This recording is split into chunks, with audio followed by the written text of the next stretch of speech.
Hello नमस्कार. शेवटचा दिवस होता वर्षाचा माझ्यासाठी. तुमचं न्यू इयर चालू झालं असेल आज. तुम्हा सगळ्यांना नवीन वर्षाच्या खूप खूप शुभेच्छा. हॅपी न्यू इयर तुम्हा सगळ्यांना.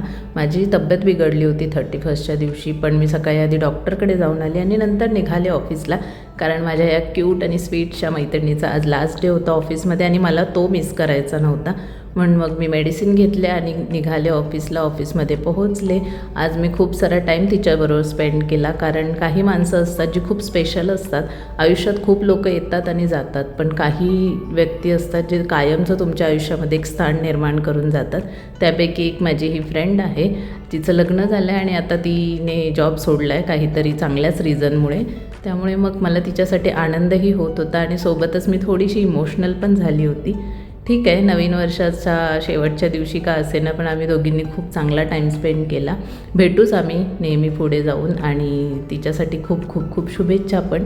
आणि हो, तुम्हा सगळ्यांना पण 2025 कसं गेलं हे कमेंट करून मला सांगायला अजिबात विसरू नका. भेटूयात नेक्स्ट व्लॉगमध्ये. बाय.